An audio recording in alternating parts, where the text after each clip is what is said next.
Spend a day with me on a Sidemen Sunday, hide and seek on a private island for £10,000. First things first, had to get on a train to Whitham, however you say it. And I bumped into a familiar face. Pie Face, he was ready, man. What a guy. Bro came in camo drip. He weren't trying to get seen by the Sidemen. The train arrived at Whitham and it was time for us to get off the train. And I bumped into Miniminter. The cars were ready and it was time to head to the private island. The car took us to the meetup point before we got onto the boat. And I saw Danny here flexing. He was very excited to teach me his hot twa stuff that he's been learning on TikTok. I got on a boat with AJ, Tracy and the boys. At this point, I really started to deep it that we're actually going to a private island. Like, what the hell? Sidemen do it differently, man. On the boat, I sat next to H. We got AJ, Tracy, Taze, and Unknown T there. Let me know in the comment section what you guys think they were talking about. As we got closer to the private island, we started seeing these drones. Hey, it felt something out of Call of Duty Warzone. I got my bags and I got off the boat and look at this. I saw my name on the big screen. And next to me was £10,000 cash. It was my first time holding £10,000 in my hand. Taze was trying to say something to me, but I couldn't hear him, man. Couldn't hear you through these winnings. It was time to get something to eat before we started the hide and seek. And on the food menu was some nice lasagna and garlic bread. They had some drinks here and you already know, man, I had to go for the Fanta Light, bruv. It wasn't light, but it was Fanta, bruv.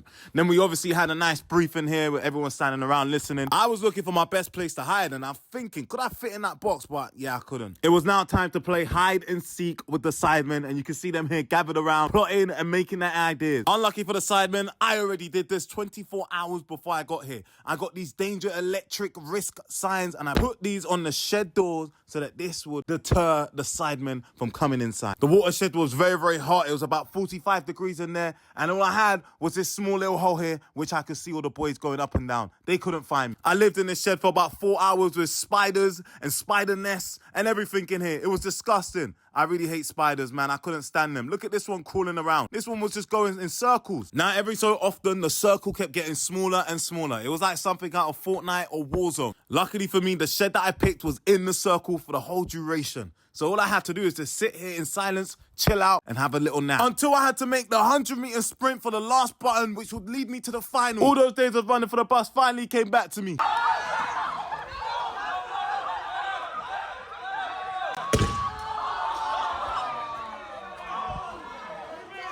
And we did it. Look at the smile on my face. In the truck with the finalists, and you can see there my name in blue. The failures in red. You got sent home. It was time for the finals, and the Sidemen decided to up things a little bit and get dogs in. My strategy worked with the electric sign, so I decided to use this in the final. I put one sticker on the door, but sadly, this method was patched, and Miniminter sadly found me in the final. I was hiding in an attic, but I was way too big and way too tall, so that's how they found me. My name in red, it was time for me to go home. Here's a special clip of KSI looking for his hairline. I don't think he actually found it in his hide and seek. Maybe he might find it in the next one.